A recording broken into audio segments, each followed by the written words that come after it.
تو حضرت معاذ بن جبل رضی اللہ تعالیٰ عنہ کہتے ہیں کہ صبح کے خوبصورت لمحے اور حضور کی قربت اور سفر کی گھڑیاں اور چل بھی رہا تھا میں آقا کریم علیہ السلام کے ساتھ ساتھ، تو موقع غنیمت جانا تو میں نے کہا کہ اے اللہ کے پیارے رسول صلی اللہ علیہ وآلہ وسلم، مجھے آپ کی قربت میسر آئی ہے تو اس موقع سے میں فائدہ حاصل کرتے ہوئے آپ سے سوال پوچھنا چاہتا ہوں، اور وہ یہ کہ مجھے کسی ایسے عمل کے بارے بتا دیجئے جو عمل مجھے جنت میں داخل کر دے اور جہنم سے دور کر دے۔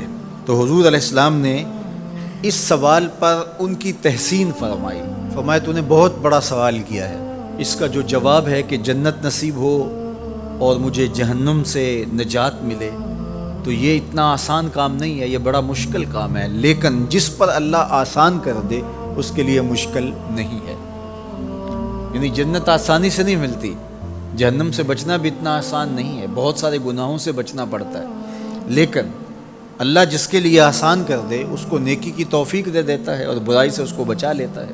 اگر تو چاہے کہ جنت میں جائے اور جہنم سے نجات ملے تو تمہیں اللہ پر ایمان بھی لانا پڑے گا، اور ایسا ایمان جس میں شرک کی آمیزش تک نہ ہو، اسی کی عبادت تیری زندگی کا مقصود ہو، اور نماز بھی ادا کرنا ہوگی، زکوٰۃ بھی دینا ہوگی، روزے بھی رکھنے پڑیں گے، اور تجھے حج بھی کرنا پڑے گا۔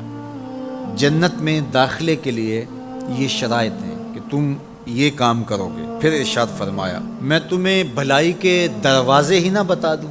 ارشاد فرمایا الصوم جنہ، روزہ ڈھال ہے۔ ڈھال آپ سمجھتے ہیں، اگر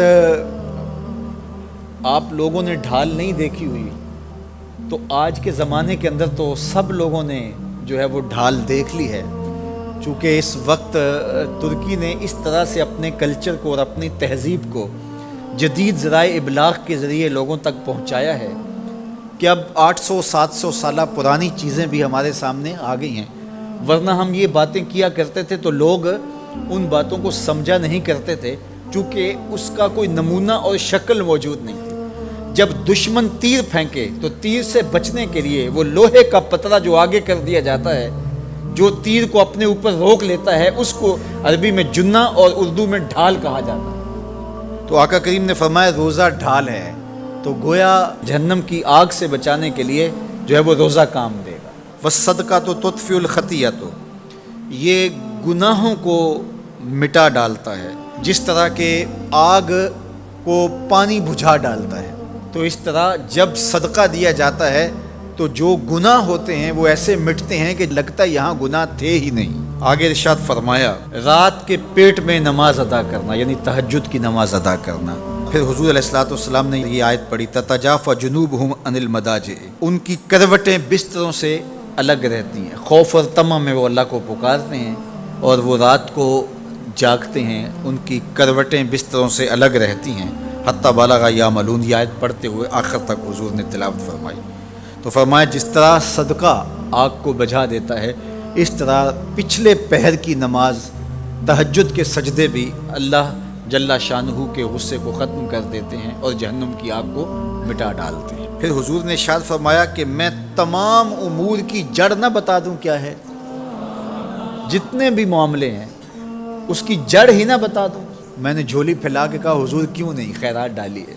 تو حضور نے ارشاد فرمایا راس الامر الاسلام، سارے امور کی جڑ اور بنیاد، سر اسلام ہے۔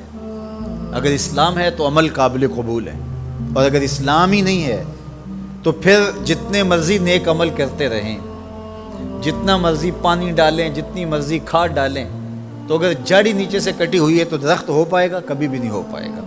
تو کہا جڑ اسلام ہے، اس لیے عقیدے کی صحت عمل کی قبولیت کی ضمانت ہے۔ تو تمام امور کی جڑ اور بنیاد اور سرا اسلام ہے، اور اس کا ستون نماز ہے۔ اور صحابہ نماز کے جس طرح پابند رخوگر تھے، تو وہ تاریخ کی روایات آپ دیکھ سکتے ہیں، آپ کو ایک صحابی بھی بے نماز نہیں ملے گا۔